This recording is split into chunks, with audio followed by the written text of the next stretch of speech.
السلام عليكم ورحمة الله وبركاته. بسم الله الرحمن الرحيم. الحمد لله رب العالمين، والصلاة والسلام على أشرف الأنبياء والمرسلين سيدنا محمد وعلى آله وصحبه أجمعين. This is a video recording for the respiratory physiology lectures on the work of ventilation in the respiratory block. These are the intended learning outcomes, the ILOs, for these learning activities.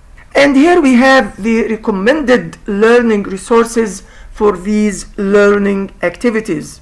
We have explained the stages of respiration in man in the previous learning activities and the previous video recording, and we have described the process of pulmonary ventilation in details, and we discussed that during the process of pulmonary ventilation the chest wall expands first, and this lowers the intra-alveolar pressure, and hence a pressure gradient is established between the atmosphere and the intra-alveolar pressure, and as a result of that the tidal volume gets in during inspiration. So we need then to have first movement of the chest wall, and then air gets in, and as air gets in and moves along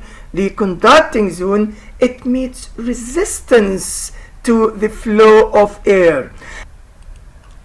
And as the tidal volume gets into the alveoli expand. So we need to have a transpulmonary pressure to expand the alveoli to accommodate the inhaled tidal volume. Thus, we need then to exert work during the process of inhalation, during the process of inspiration, in order to overcome the resistance to the flow of air through the airways, and in order also to overcome the elastic properties of the lung and the chest wall, because as the alveoli expand with the tidal volume, the elastic fibers which are present in the interstitium of the lung are stretched and exert an inwardly directed recoil force. Now let's explain a very important biophysical concept which describes the ease with which a whole structure expands when it is exposed to an expansion force. And you need to remember that the alveoli which we have in our lungs, they are hollow structures, and we can use the same concept to explain the ease with which the alveoli expand. Now this is what we call the lung compliance. So lung compliance is a measure of the stretchability of the lungs alveoli, and we've mentioned that the expanding force which expands the alveoli, the driving force for expansion of the alveoli, is the transpulmonary pressure. So the lung compliance is then a measure of the change in the volume of the alveoli, which is produced by a change in the expanding pressure, which is the transpulmonary pressure. In other words, compliance is equivalent to change in the volume, delta V, which is induced by change in the pressure, which is delta P. The normal lung thorax compliance is between 0.1 and 0.2 liters per centimeter of water. So this is the change in the volume, which is induced by each change in a transpulmonary pressure of 1 centimeter of water. So a change in the transpulmonary pressure of 1 centimeter of water, which is equivalent to 1 millimeter of mercury, would induce a change in the lung volumes of approximately 0.1 to 0.2 liters. Here we have the lung compliance curve. On the x-axis we have the expanding pressure, which is the transpulmonary pressure, which is the pressure difference between the alveolar pressure and the pleural pressure, which is known as PTP, or some people call it PL, transpulmonary pressure. And on the y-axis we have the change in the lung volume in milliliters, which is induced by a change in the transpulmonary pressure.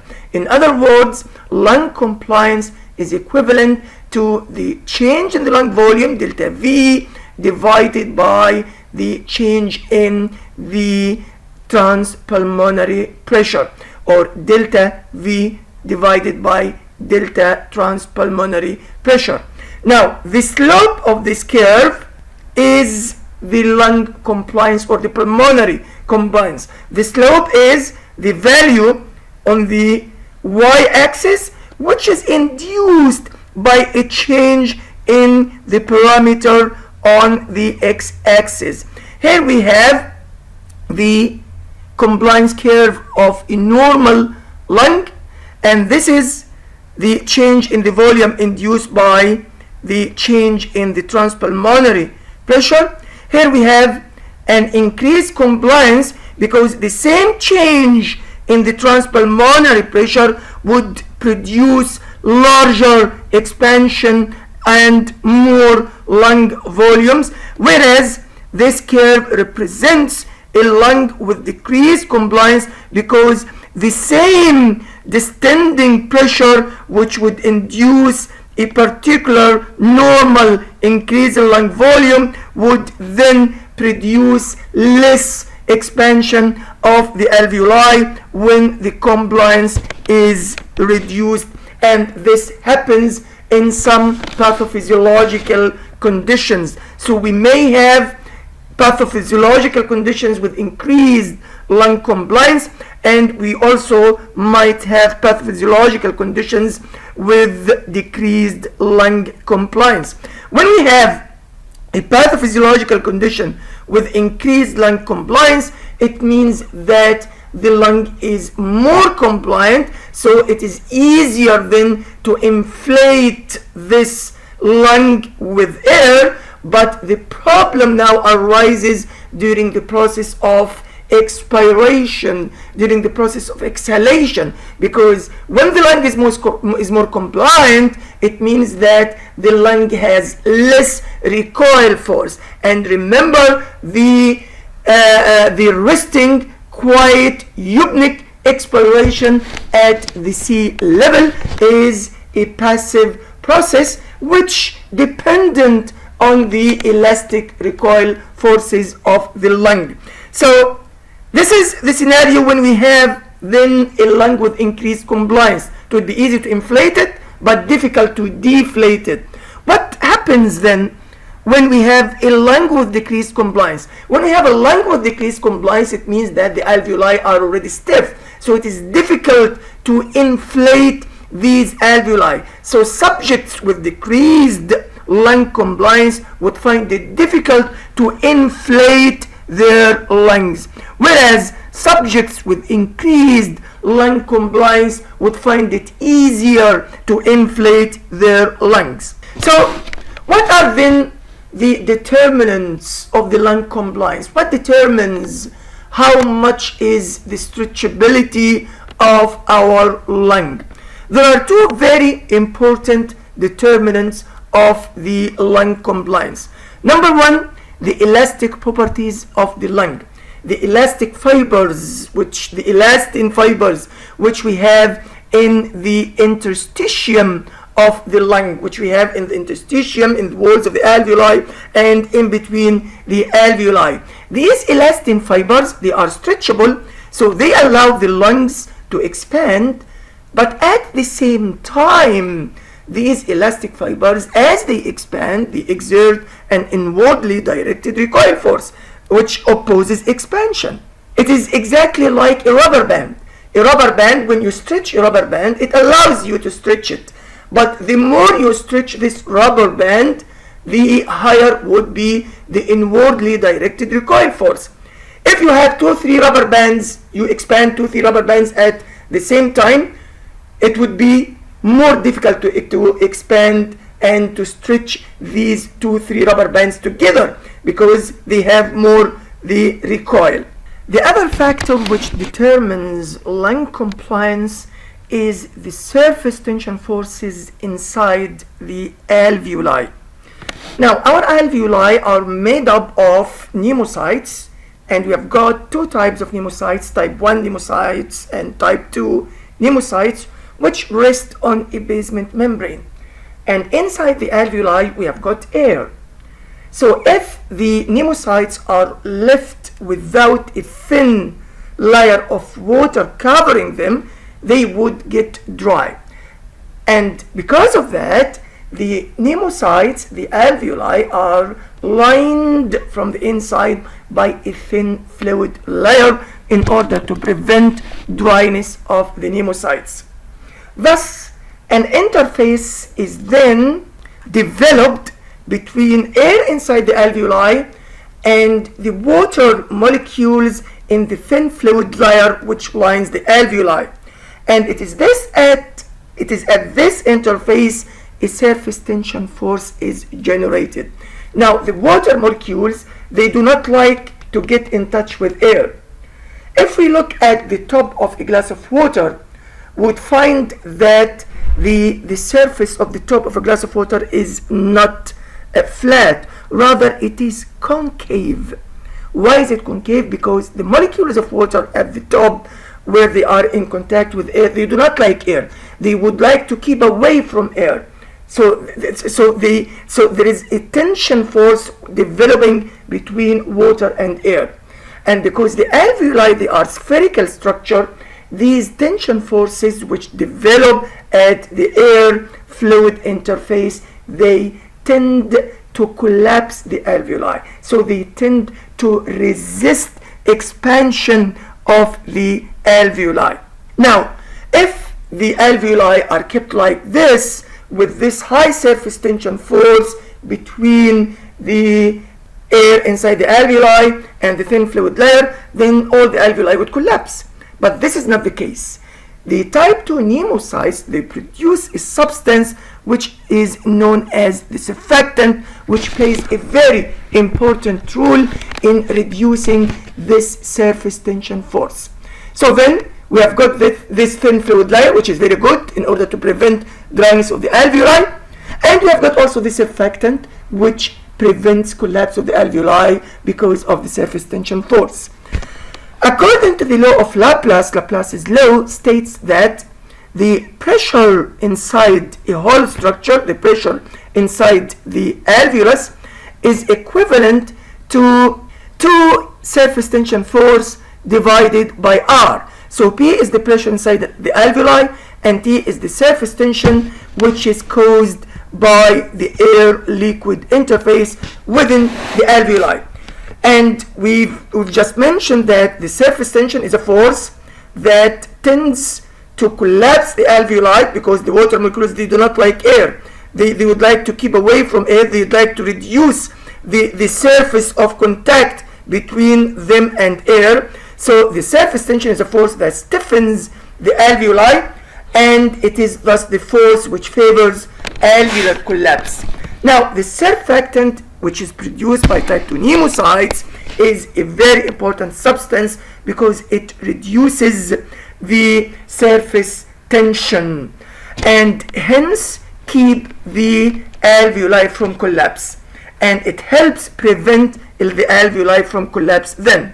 And it is important to note that we have got a fast turnover of the surfactant, which is approximately 12 hours. So the surfactant is turned over approximately every 12 hours. So here again, so these are our alveoli, which are lined by type 1 and type 2 pneumocytes, and they are lined inside by a thin fluid layer, and you have got air here. Now it is because of the interface generated between air inside the alveoli and the thin fluid layer, the water molecules, they do not like air, and they'd like to keep away from air, so they'd like to minimize the surface of contact between them and air. So this surface tension force then tries to reduce the surface of the alveoli. So this surface tension force tries to collapse the alveoli.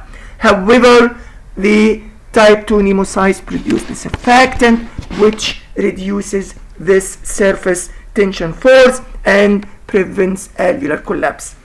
Now, based on the law of Laplace, the pressure inside an alveolus is directly proportional to the surface tension inside the alveolus and divided by the radius of the alveolus.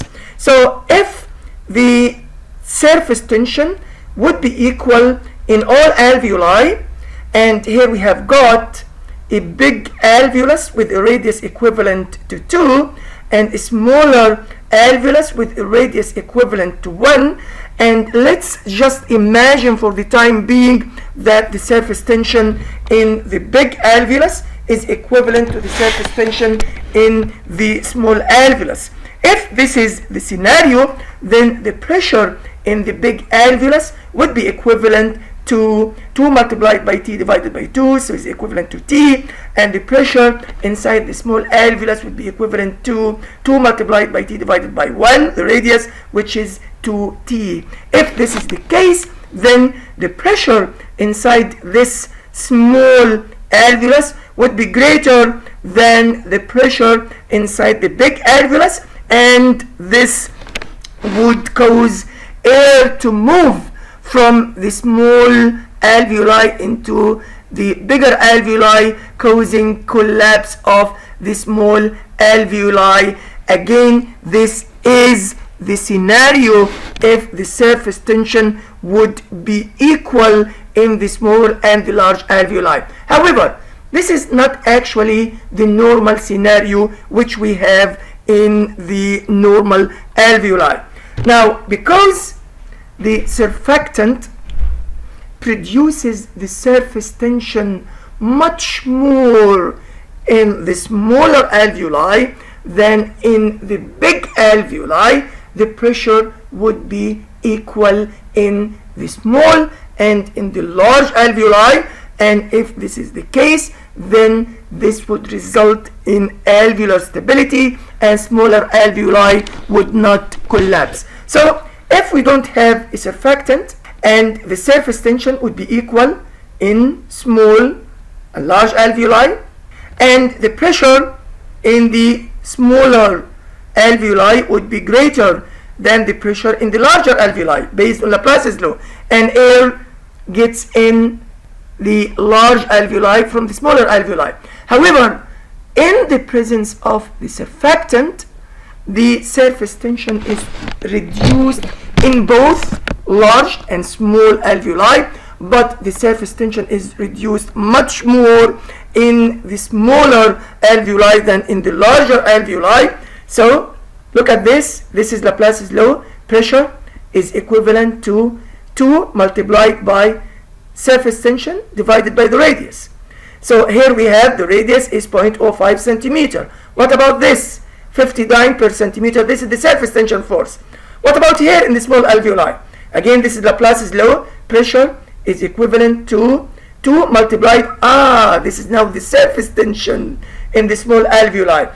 The surface tension force in the small alveoli is much smaller than the surface tension in the large alveoli because the surfactant has reduced it much more in the smaller alveoli. Now, if we calculate the pressures in the large and the small alveoli, the pressure would be equal. So the direction of Gauss' law, there is no actually net flow of air between small and large alveoli, and this results in alveolar stability and prevents the collapse of the small alveoli. Here we have an alveolus which is lined by type 1 pneumocytes, and also here we have a type 2 pneumocyte which is also known as type 2 alveolar cell. This is the interstitium of the lung, and here we have a pulmonary capillary lined with the endothelial cells. The surfactant, as we mentioned in the previous slides, is a surface tension lowering agent, which is formed by type 2 pneumocytes, the alveolar type 2 cells. Chemically, it is a complex mixture of several phospholipids, proteins, and ions. Now, the major rule of the surfactant is to lower the surface tension forces which are generated at the interface between the thin fluid layer lining the alveoli and the air inside the alveoli. The effectiveness of the surfactant in reducing the surface tension depends on two factors.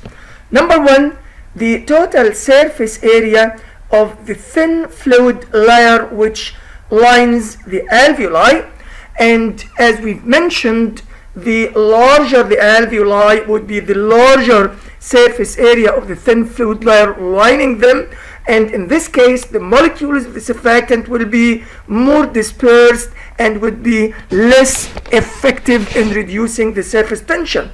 And the second factor is the density of the surfactant molecules at the fluid surface. It is clear that in smaller alveoli, the surfactant molecules would be more dense than the enlarged alveoli. Hence, the surfactant would be more effective in reducing the surface tension in smaller alveoli than in large alveoli, and this should be the case in order to equalize the pressures in larger and smaller alveoli, and in order to maintain the stability of the smaller alveoli and prevent their collapse. Let's then summarize the role of the lung surfactant. As we've just mentioned, the lung surfactant reduces the surface tension in the alveoli, and by reducing the surface tension in the alveoli, the surfactant reduces the inwardly directed recoil force and thus increasing the lung compliance. The lungs become more compliant as the surface tension force is reduced, and thus the lung surfactant reduces the work which is required for breathing. The surfactant results in greater reduction in the surface tension with small surface area, and hence it is more effective in reducing the surface area in smaller alveoli than in larger alveoli, and it thus helps in maintaining the integrity of the small alveoli and prevent their collapse. Another very significant function of the lung surfactant is to keep the alveoli dry and prevent the development of pulmonary edema. With the high surface tension forces and the inwardly directed recoil force, the alveoli tend to collapse, and this also tends to pull excess fluid from the pulmonary capillaries which surround the alveoli. So as the alveoli tend to collapse, if the surface tension is high, there is likelihood for excess fluid to be pulled from the pulmonary capillaries into the alveoli, resulting into the development of pulmonary edema.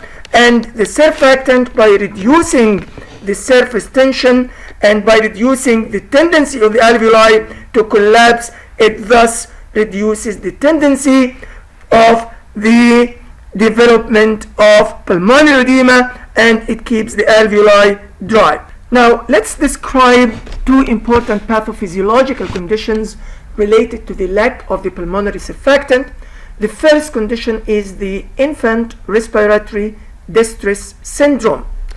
The fetal lung in all mammalian species, including humans, is triggered to fully mature by 85 to 90% of the gestation period. The gestation period is the entire period of pregnancy, which in humans is approximately equal to 40 plus minus 2 weeks. So the lung is functionally immature prior to 85 to 90% of the 40 plus minus 2 weeks in humans, because it does not have adequate pulmonary surfactant. Hence, premature babies who are born before 85 to 90% of the gestation period might have impaired surfactant production, resulting in infant respiratory distress syndrome. Now, these babies who are born prematurely and have inadequate surfactant production would have labored breathing, difficulty in breathing, because the lack of the surfactant is associated with increased surface tension, and the increased surface tension results in increased inwardly directed recoil force in the alveoli of these premature babies. So their alveoli are less compliant and might collapse, resulting in atelectasis, alveolar collapse, and also as the alveoli collapse, fluid gets sucked inside the alveoli and pulmonary edema might develop. The other pathophysiological condition is the adult respiratory distress syndrome, and this can be clinically defined as respiratory distress. So patients with adult respiratory distress syndrome would have respiratory distress, breathing difficulties, stiff lungs, reduced compliant lung, non-cardiogenic pulmonary edema. So there is accumulation of fluid inside the alveoli because of a non-cardiac cause. Now, the adult respiratory distress syndrome can develop as a result of non-specific reaction of the lungs. So the lungs would react to a variety of direct and indirect pulmonary insults by developing adult respiratory distress syndrome. The most common predisposing factor for developing adult respiratory distress syndrome is sepsis. Direct pulmonary causes of adult respiratory distress syndrome include pneumonia, pulmonary aspiration, inhalation injury, lung contusion, amniotic fluid embolism. And what happens as a result of these direct pulmonary causes, the pulmonary epithelium is damaged in the early stages, resulting in reduced surfactant production and thus lowering the threshold of alveolar flooding with fluid from the pulmonary capillaries because of the high surface tension forces and the high inwardly directed recoil force. Now, let's describe the behavior of the lung compliance curve during air inflation and during air deflation. On the x-axis, we have got the driving force for lung expansion, which is the transpulmonary pressure, and on the y-axis, we have the lung volume in milliliters. Now, this is a lung which has been excised from an experimental animal, and we change the transpulmonary pressure and we record the change in the lung volume, which occurs as a result of the change in the transpulmonary pressure, and then we plot the lung compliance curve during inflation and the lung compliance curve during deflation while the alveoli are filled with air, and we repeat the same experiment while the alveoli are filled with saline. Now, when the alveoli are filled with air, we find that the lung compliance inflation curve takes a different pathway from the lung compliance deflation curve, and this phenomenon is known as hysteresis. So hysteresis is a pathway or a process or a property in one direction which differs from the pathway, process, or property in the opposite direction. We will find that hysteresis is present with air-filled alveoli, and when the alveoli are filled with saline, so this is now the lung compliance inflation curve of a saline-filled lung, and this is the compliance lung deflation curve of a saline-filled lung. So hysteresis is absent with saline-filled lung. Why? Because when the alveoli are filled with saline, this eliminates the air-liquid interface and thus minimizes the surface tension. We need to remember again that lung compliance is essentially determined by two factors: the elastic recoil force generated by the elastic fibers in the interstitium of the lung, and number two, the surface tension force, which is generated at the gas-liquid interface. So now let's describe the inspiratory pressure volume loop. Inspiratory pressure volume loop, this is the lung compliance loop or the lung compliance curve during inflation. So initially, upon inflation, the slope of the curve, the slope of the loop is flatter. So there isn't much change in the lung volume as a result of a change in the transpulmonary pressure. And the reason for this behavior at the beginning of inflation is that the surface tension is higher when the alveoli are deflated and begin to become inflated. And the reason why the surface tension is higher when the alveoli are deflated is because of the intermolecular forces between the water molecules. The water molecules are very close together and they have much intermolecular forces between them, thus the surface tension is high, and this makes the alveoli more stiff and more difficult to inflate. Thus there isn't much increase in the lung volume with the increase in the transpulmonary pressure up to this level.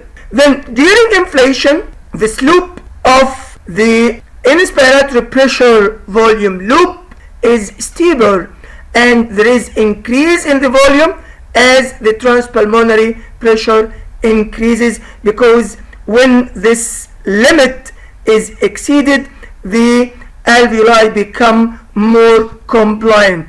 Then towards the end of the inspiratory pressure volume loop, the slope is again flatter. This is because now the elastic fibers in the interstitium and in the wall of the alveoli, they have been stretched much, and the inwardly directed recoil force of these elastic fibers is high, making the alveoli again more stiff when they are near maximally inflated. So this initial flat slope is because of the high surface tension.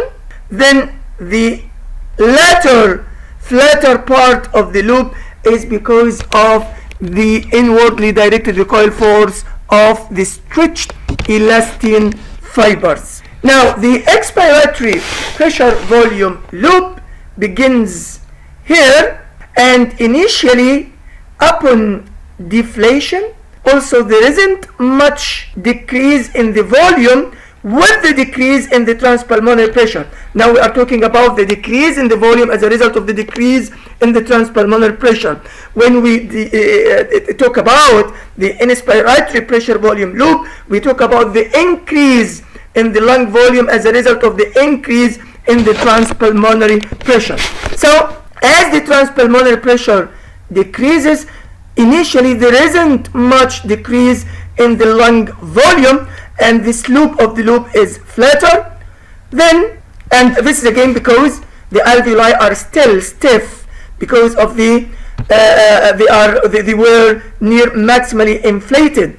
Then during deflation, the slope of the loop is steeper and it is fairly uniform. There is no later flatter part of the expiratory pressure volume loop like what we have in the inspiratory pressure volume loop.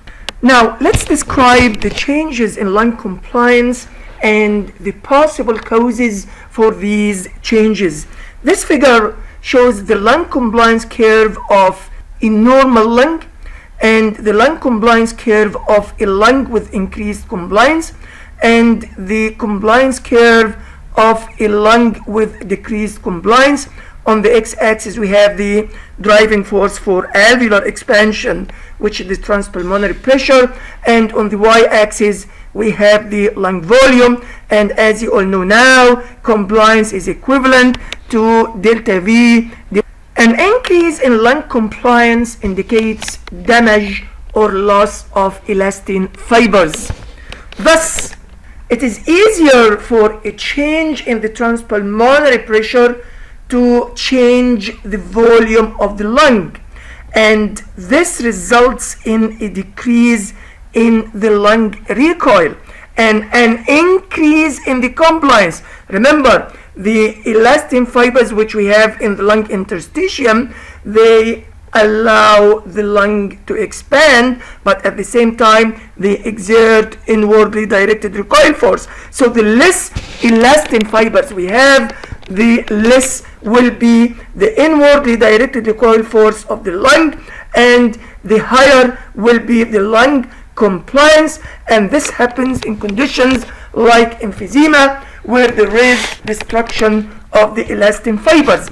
So subjects, patients suffering from emphysema would have no problem inflating their lungs, because their lungs are in fact more compliant than the normal lungs.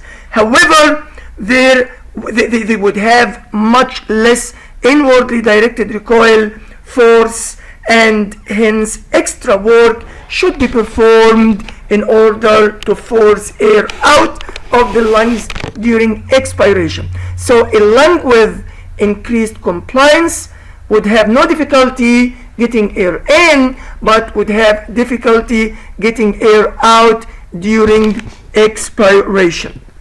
On the other hand, a decrease in lung compliance indicates a stiff lung. So in this case, when the lung compliance is less, it is harder for a change in the pressure to produce a change in the lung volume. For example, when there is scarred lung tissue or fluid-filled lung. For example, alveoli without surfactant. Alveoli without surfactant would have high surface tension force at the interface between the thin fluid layer lining the alveoli and air inside the alveoli. So now the pressure to keep the alveoli from the collapse is now high. Why the pressure is high? Because as you know, according to Laplace's law, the pressure is equal to 2 multiplied by T divided by R. Since T is high, the pressure is high. So the alveoli are then vulnerable to collapse and atelectasis. Atelectasis means collapse of the alveoli. So the pressure to keep the alveoli from collapse is much higher in smaller alveoli, as we've mentioned.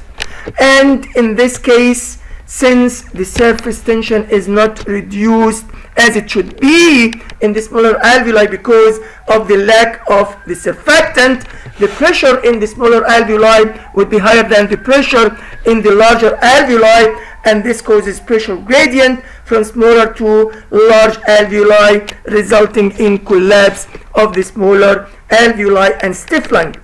When the alveoli are collapsed, the lungs become very stiff, and more work should be done in order to maintain normal alveolar ventilation. Now, more work should be done in order to generate an adequate transpulmonary pressure in order to inflate the alveoli. Hence, the energy cost of breathing is increased. More energy is required because you will require more contraction of the muscles of inspiration. We require more expansion of the chest cavity in order to lower the intrapleural pressure more, in order to generate more transpulmonary pressure to produce the same change in the lung volume which is produced by a lower transpulmonary pressure in a lung with normal compliance. It is thus evident that we need to do some work during the process of breathing in order to ventilate our lungs adequately. And this is what we physiologically call the work of breathing or the work of ventilation. This work of breathing or work of ventilation constitutes airway resistance work, which we call it the resistive work or the non-elastic work, and this is defined as the work or the force which is required to overcome the airway resistance and move air through the airways. This non-elastic forces or the non-elastic work represents only 30% of the total work of breathing. The other type of work which should be done during the process of breathing is the compliance work or the elastic work, and this is physiologically defined as the force or the work which should be exerted in order to expand the lungs against their elastic properties. Thus, during inspiration, which is an active process, work is required to expand the lung tissue and also to expand the fluid layer. And this is what we call the compliance work, and this elastic forces or the compliance work constitutes about 70% of the total work. So in short, the compliance work, this is the work which should be done in order to overcome the inwardly directed recoil force of the lung, which is due to the elastin fibers, stretching of the elastin fibers, and the surface tension forces. And we have explained this in details in the previous slides. So now let's focus then on the airway resistance work, the non-elastic or the resistive work, which constitutes 30% of the total work of breathing or 30% of the total work of ventilation. This is the basic equation of flow, which states that flow is equivalent to the pressure divided by the resistance, whether we are talking about the flow of blood in the circulatory system or the flow of air through the airways. And it is clear from this equation that flow, which is brought about by the pressure gradient, is modulated by the resistance of the respiratory tree.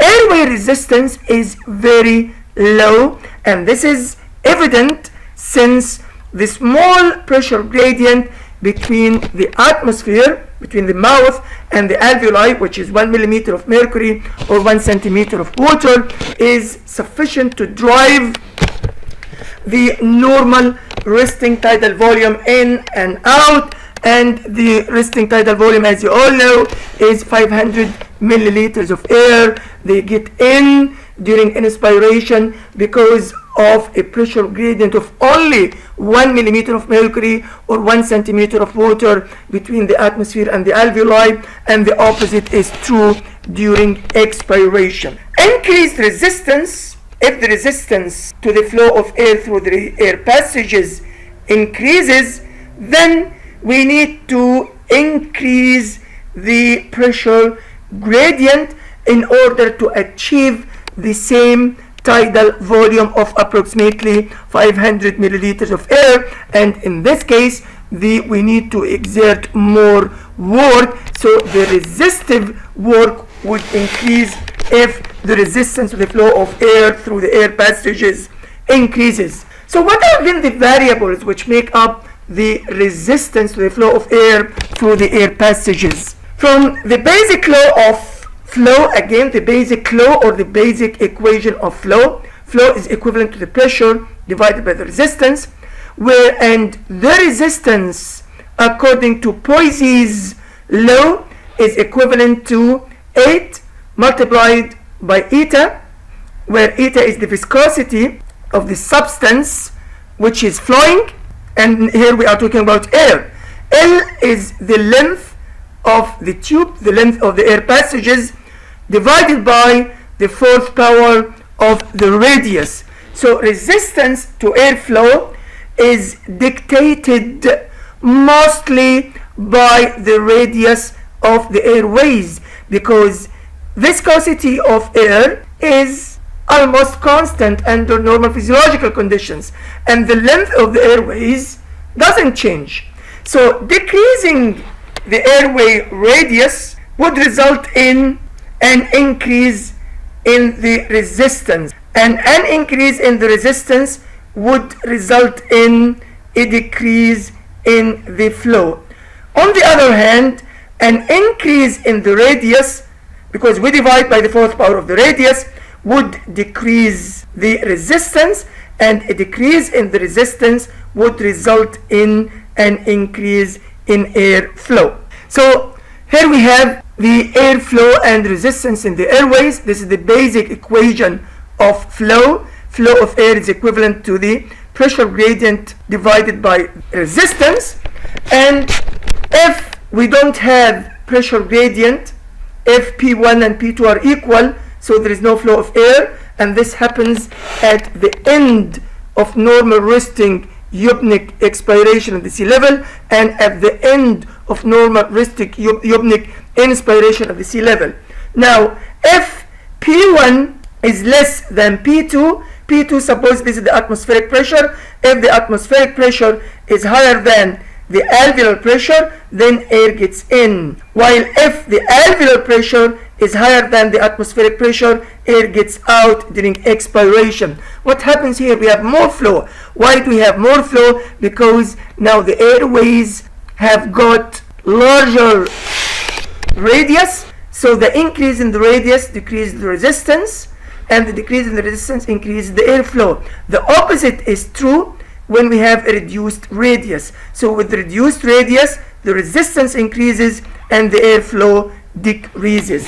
So if the radius is halved, the resistance increases 16-fold. However, if the length is doubled, the resistance increases only twice. This is because the resistance is related to the fourth power of the radius, as shown in Poiseuille's equation. So one would predict that the small airways would then provide the highest level of resistance. However, when we directly measure the airway resistance, we would find that the major site of the resistance is not the smaller airways, rather it is the medium-sized bronchi that have the most resistance, which are roughly equivalent to the arterioles in the cardiovascular system.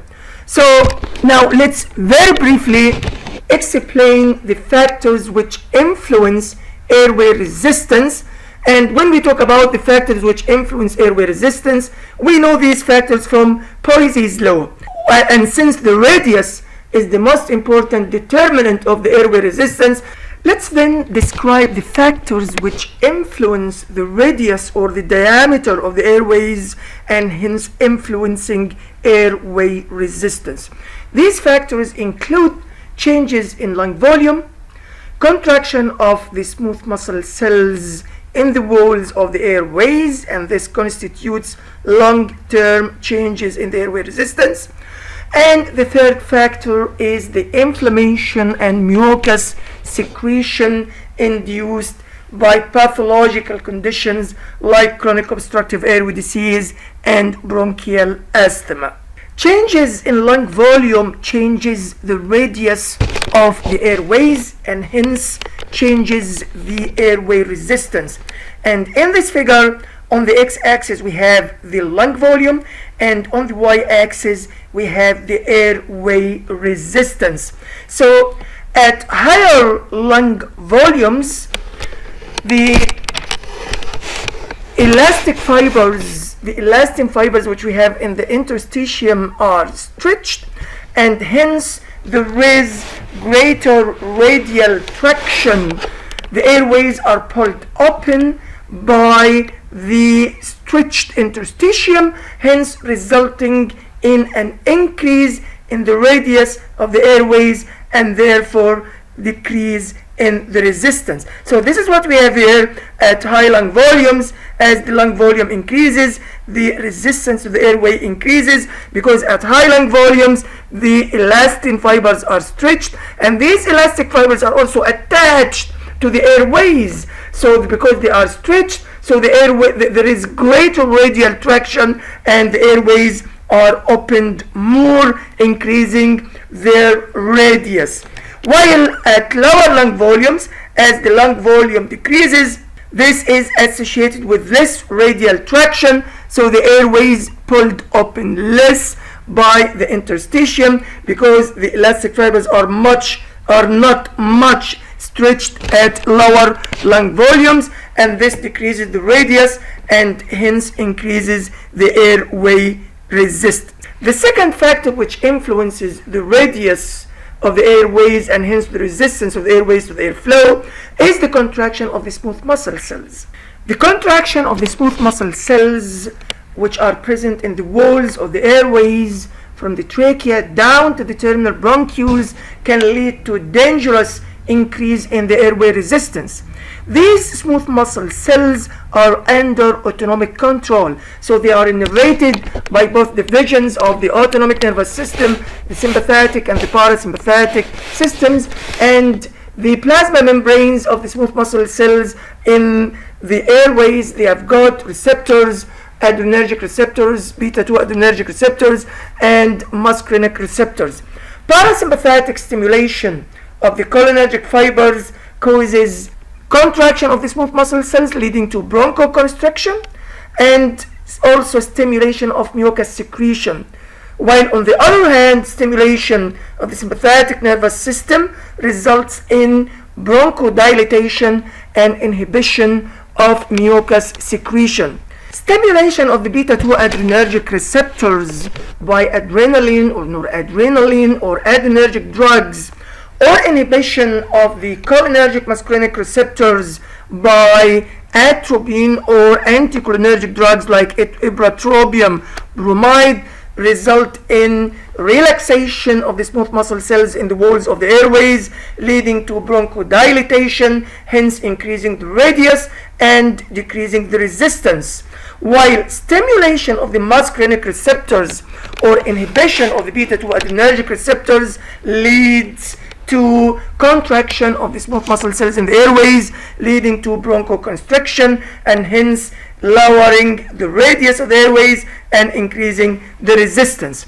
Thus, drugs such as isoproterenol, which is a beta 2 agonist, and epinephrine, which are adrenergic drugs, they cause bronchodilation by stimulation of the beta 2 adrenergic receptors in the airways, and these drugs are frequently used in the treatment of bronchial asthma attacks and marked bronchial constriction, which could be induced by environmental insults such as chemical irritants, dust pollutants, and smoke particles. Increased partial pressure of carbon dioxide in the airways can induce dilatation, while decreased partial pressure of carbon dioxide in the airways induces airway constriction.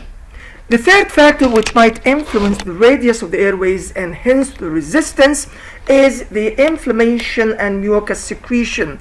Inflammation and excess mucus production within the airways changes the radius and hence changes the airway resistance.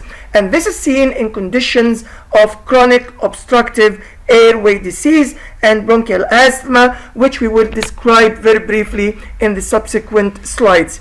Other factors influencing airway resistance include the viscosity of inspired air based on Poiseuille's law. So gas breathed during deep sea diving has a high viscosity, and this increases the resistance to the flow of air. So what is then chronic obstructive airway disease?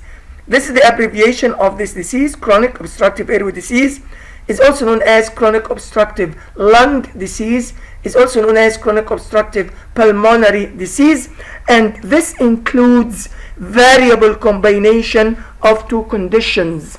The first condition is chronic bronchitis, and the second condition is emphysema. So you might have then chronic obstructive airway disease with predominant bronchitis, or chronic obstructive airway disease with predominant emphysema. The most important factors which predispose to the development of chronic obstructive airway disease include smoking, cigarette smoking, and air pollution. Pathophysiologically, there is impairment of the ciliary movement of the pseudostratified ciliated epithelium. So there is impairment of the ciliary escalator system, and there is hypertrophy of the mucus secreting glands in the airways. So there is more production of mucus, and there are inflammatory changes in the airways and alveolar walls, and the alveolar macrophages are inhibited. So what is chronic bronchitis?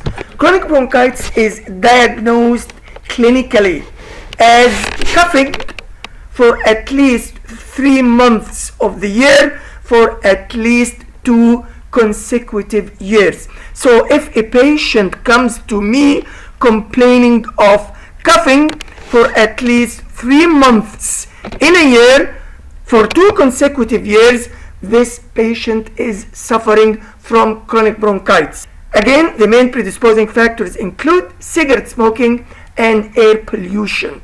Pathophysiologically, there is edema in the airways and increased thickness of the mucosa layer of the airways.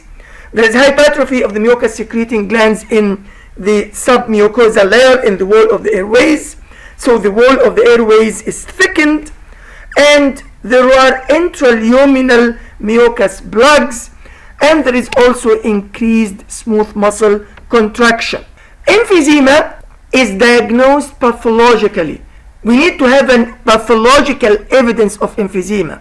So what is this pathological evidence of emphysema? It is irreversible enlargement of the alveolar sacs distal to the terminal bronchioles, and it is due to destruction of the elastin or elastic fibers and alveolar walls as a result of the uncontrolled action of proteolytic enzymes released from the white blood cells as a result of inflammation. Smoking stimulates the release of an enzyme known as elastase from neutrophils, and this elastase acts on the elastic tissue, resulting into their destruction. Normally, elastase is inhibited by enzymes known as antiproteases, the most significant of which is alpha-1 antitrypsin. And we have got a genetic disease characterized by deficiency of alpha-1 antitrypsin, and in this case, the patients who have the genetic deficiency of this enzyme are more likely to develop emphysema. So this is the gross picture of a lung with emphysema, with destruction of the alveolar walls and elastic fibers, and this is the histological picture of a lung with emphysema. Bronchial asthma is another disease characterized by recurrent reversible airway obstruction, and this recurrent and reversible obstruction of the airway is due to hyperresponsiveness, hypersensitivity, and inflammatory changes in the airways. The hyperresponsiveness or the hypersensitivity is elicited by irritants such as cold, such as exercise, smoke, and also allergens. In between the attacks, patients with bronchial asthma have no symptoms. Finally, let's describe measurements of airway resistance. Clinically useful measurements of airway resistance include forced expiratory spirograms. And these forced expiratory spirograms include the peak expiratory flow rate, the forced vital capacity, and the volume of air which is forcibly expired by the end of the first second of forced expiration. We call it FEV1. This is forced vital capacity, and this is peak expiratory flow rate. Forced vital capacity is defined as the volume of air which is forcibly expired after a maximal inspiration. So how do we measure the forced vital capacity? We use the spirometry to measure the forced vital capacity. We ask the subject to take forced deep inspiration, and from the position of the end of the forced inspiration, we ask him to expire with force. Normal forced vital capacity is approximately equal to 5 liters or 5,000 milliliters. The forced expiratory volume by the end of the first second of forced expiration is defined as the volume of air which is forcibly expired by the end of the first second. And normal forced expiratory volume in 1 second is approximately equivalent to 3,500 to 4,000 milliliters. In other words, 70 to 80% of the forced vital capacity would have been expired by the end of the first second of forced expiration. We can have a very useful ratio of forced expiratory volume in 1 second divided by the forced vital capacity multiplied by 100, and this ratio is normally 70 to 80%, which means that by the end of the first second of forced expiration, from the position of the end of forced inspiration, a normal subject would have expired 70 to 80% of his forced vital capacity. Therefore, under normal conditions, 70 to 80% of the vital capacity can be forcibly expired from the lungs in the first second. And this diagram shows the forced vital capacity and the forced expiratory volume in 1 second. So on the x-axis we have the time, and on the y-axis we have the lung volume in liters. So this is the position at the end of forced inspiration, where the volume inside the two lungs is approximately equivalent to 6 liters, which we call the total lung capacity. When someone takes forced inspiration, the two lungs would be filled with the total lung capacity, which is equivalent to approximately 6 liters. So now if from this position, which is the position at the end of forced inspiration, we ask the subject to expire forcibly, he would have expired, so 6, 5, 4, 3, 2, and 1 liter approximately would remain. So from 6, now the volume which remains after forced expiration is 1 liter. So this means that the subject would have expired 5 liters, which is the forced vital capacity, if we ask him to expire with force. Now, of these 5 liters, 4 liters would have been expired with force by the end of the first second of forced expiration. So this is the first second. 0 time means the beginning of the forced expiration. This is the first second. So the lung volume was 6, and now the lung volume is 2. It means that 4 liters would have been expired out of the 5 liters which are expired in the forced vital capacity. And this 1 liter would still remain in the two lungs even after forced expiration, because this is our residual volume, which we cannot expel out even with the maximal expiratory effort. So this is again the diagram which shows the forced vital capacity and the forced expiratory volume by the end of the first second. On the x-axis we have the time. This is 0 time, means the beginning of forced expiration. 1 second, 2 seconds, 3 seconds, 4 seconds, and 5 seconds. And on the y-axis we have the lung volume. So this is 6 liters, the total lung capacity. And from this position, which is again the end of forced inspiration, you ask the subject to expire with force. So he would expire 5 liters by the end of 5 seconds of forced expiration. So by the end of 5 seconds of forced expiration, the lung volume would be 1 liter, 1 liter residual volume remaining. So this is the forced vital capacity. Now of these 5 liters, 4 of them, 4 liters would have been expired by the end of the first second. So it was, the lung volume was here 6.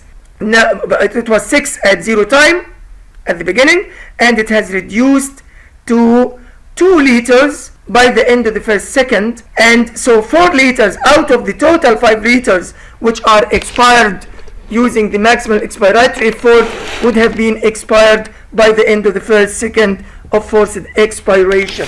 So the normal ratio then of the forced expiratory volume in 1 second divided by the forced vital capacity is approximately 70 to 80% in normal subjects with normal airway resistance. People who have obstructive airway disease, who have obstruction to the flow of air, would have a ratio of less than 0.8 or a percentage of less than 70 or 80%. Whereas patients who have restrictive lung disease, restrictive lung disease, will describe these diseases in details later. These are the diseases which influence alveolar expansion due to problems in the alveoli themselves or problems in the chest wall, so the lungs do not expand well. In these patients who have restrictive lung diseases, this ratio or the percentage of the forced expiratory volume in 1 second divided by the forced vital capacity multiplied by 100 is normal or even slightly higher than normal. So this is one way we can clinically distinguish between obstructive and restrictive lung diseases. Another important measure of the airway resistance and another very clinically useful way of distinguishing between obstructive and restrictive lung diseases is the analysis of the respiratory flow volume loop. This respiratory flow volume loop is a trace of the air volume versus air flow rate during forceful inspiration and forceful expiration. So on the x-axis, we have the volume, lung volume, and lung volume could decrease during expiration or increase during forced inspiration. And on the y-axis we have the flow, and the units which we use for the flow is liter per second. There is much difference between volume and flow. Volume, this is the volume which we measure using milliliters or liters, whereas flow, this is the volume which is flowed in unit time. So if we begin here from the total lung capacity, so now this is the position, the two lungs are filled with a volume of 6 liters of air, and these 6 liters are equivalent to the total lung capacity. And this is the 0 now time, and we ask the subject to expire with force. We would find that flow quickly rises. Now when we move along the y-axis, we are measuring the flow. So the flow quickly increases, rises, and reaches a peak. So this is what we call the peak expiratory flow rate. And then flow rate declines over most of the forced expiration till the forced vital capacity is expired, and now what remains inside the two lungs is the residual volume. So when we move along the x-axis, the volume is decreasing. When we move along the y-axis, the flow rate is increasing, reaching a peak, and then declines. Lung volume decreases from the total lung capacity till we reach the residual volume. So what has been breathed out is the forced vital capacity. The reason for this behavior is the compression of the airways by the intrathoracic pressure during forced expiration. So now, if from the position of the end of forced expiration, where the residual volume is present in the two lungs, we ask the subject to inspire forcefully, he would have filled his lungs with the total lung capacity, and the lung volume increases along the x-axis, and the inspiratory flow rate increases. This is forced inspiratory flow rate increases, then it reaches a plateau phase, and then decreases over the remaining part of forced inspiration. So this is what we call the expiratory flow volume loop, and this is the inspiratory flow volume loop. Again, here we have the expiratory flow volume loop, and this is the expiratory flow volume loop. The maximal lung volume is the total lung capacity, and the minimal lung volume is the residual volume, and what is expired with force is the forced vital capacity, and what could be inspired using forced inspiration from the position of the end of forced expiration is again the forced vital capacity. So the peak expiratory flow rate could be reached within the first 150 milliseconds. The forced expiratory flow rate 25 is the rate when 25% of the forced vital capacity is reached, and the forced expiratory flow rate 50 is the forced expiratory flow rate when 50% of the forced vital capacity is reached, and the forced expiratory flow rate 75% is the forced expiratory flow rate when 3/4 or when 75% of the forced vital capacity would have been expired. The forced expiratory flow rate 25 to forced expiratory flow rate 75, from 25 to 75, this is the mean expiratory flow rate between 25% and 75% of the forced vital capacity. The forced inspiratory flow rate 25, this is the forced inspiratory flow rate when 25% of the forced vital capacity would have been inspired. Forced inspiratory flow rate 50, this is the forced inspiratory flow rate at 50% of the forced vital capacity when 50% of the forced vital capacity would have been inspired, and forced inspiratory volume 75 is the forced inspiratory flow rate at 75% of the total vital capacity, i.e. when 75% of the forced vital capacity would have been inspired. Let's analyze in more details the forced expiratory flow volume loop. So the peak expiratory flow rate correlates to the air which is expired from the large upper airways, from the trachea and the main bronchi. The forced expiratory flow rate 25 when 25% of the forced expiratory volume would have been expired. This expiratory flow rate correlates to the air expired from the large to the medium-sized bronchi. The forced expiratory flow rate 50, when 50% of the forced vital capacity would have been expired, correlates to the air which is expired from the medium to the small-sized airways, while the forced expiratory flow rate 75, when 75% of the forced expiratory volume would have been expired, correlates to the air which is expired from small airways. And most chronic pulmonary diseases damage the smallest airways first. Now, the forced expiratory flow rate values are also important in assessing the health of the expiratory muscles, because the expiratory muscles are now used. Expiration is now an active process because it is forced expiration.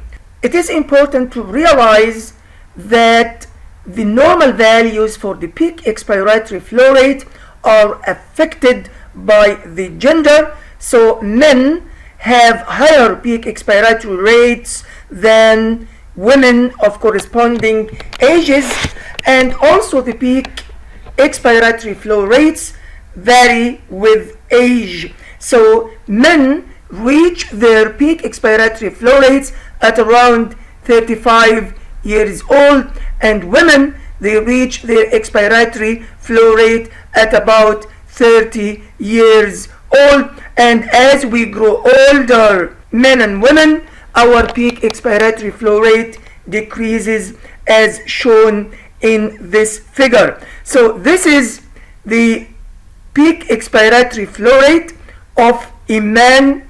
His height is 190 centimeters or 75 inch at the age of 35 years, and the same man would have this peak expiratory flow rate at the age of 85 years.